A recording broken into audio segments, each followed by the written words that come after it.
Assalamualaikum warahmatullahi wabarakatuh. Saya Ayu Andira dengan NIM 3320170004 akan melanjutkan penjelasan dari teman saya yaitu Eva Dianingsi, yaitu C. Inovasi. Berikut ini beberapa pengertian inovasi menurut para ahli.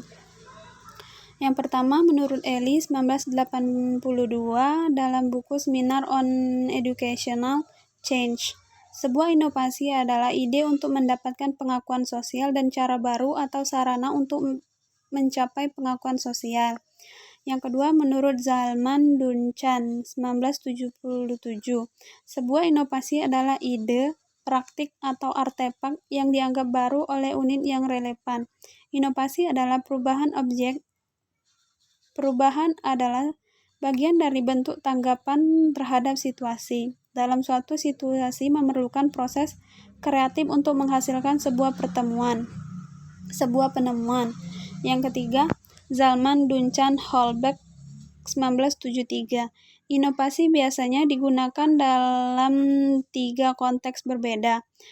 Dalam suatu konteks sama dengan penemuan, yakni mengacu pada proses kreatif di mana 2 atau lebih konsep yang ada digabungkan dalam beberapa cara baru untuk menghasilkan suatu konfigurasi yang belum diketahui oleh orang.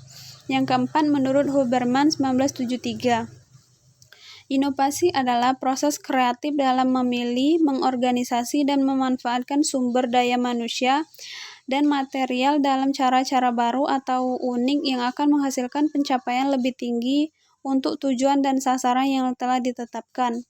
Yang 5, menurut Miles 1964, inovasi adalah spesies dari genus perubahan.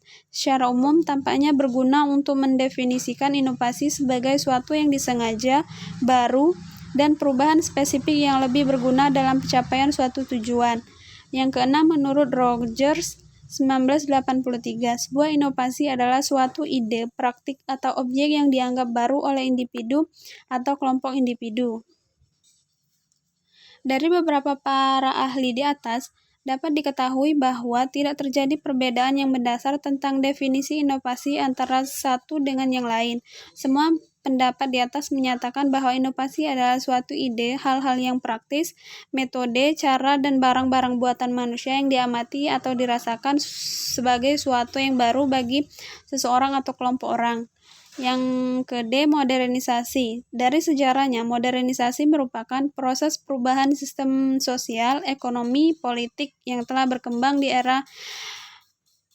Eropa Barat dan Amerika Utara dari abad ke-17 sampai ke-19 dan kemudian telah berkembang pula di berbagai negara di Eropa. Jadi, modernisasi merupakan proses perkembangan secara kebetulan Eropa Barat dan Amerika Utara telah berkembang lebih dahulu dan sekarang bangsa dari dunia ketiga sedang berjuang untuk menyamakan diri mencapai status kehidupan modern. Dengan demikian, modern adalah upaya meningkatkan hal-hal yang esensial dalam kehidupan. Berikut pengertian modernisasi dari beberapa para ahli. Yang pertama, menurut Eli 1982 dalam buku Seminar on Educational Change, apa yang terlibat dalam modernisasi adalah transformasi total dari masyarakat tradisional atau pramodern ke dalam jenis teknologi dan organisasi sosial terkait mencirikan canggih ekonomi makmur dan politik dari dunia barat. Yang kedua, menurut Abraham 1980, modernisasi merupakan proses di mana individu berubah dari cara hidup tradisional ke gaya yang lebih kompleks, berteknologi maju, dan cepat berubah dari kehidupan. Abraham juga berpendapat yaitu modernisasi adalah proses di mana institusi berubah dengan cepat dan mencerminkan peningkatan yang belum pernah terjadi sebelumnya dalam pengetahuan manusia serta memungkinkan kontrol atas lingkungan yang disertai revolusi ilmiah. Juga Abraham mengatakan modernisasi hanyalah tren arah sepihak dari tradisional ke cara hidup sekuler, serta Abraham mengatakan ukuran modernisasi yang ini menghidupkan sumber daya, semakin tinggi rasio itu, maka semakin tinggi tingkat modernisasinya. Itulah yang dapat saya sampaikan. Saya akhiri. Wassalamualaikum warahmatullahi wabarakatuh.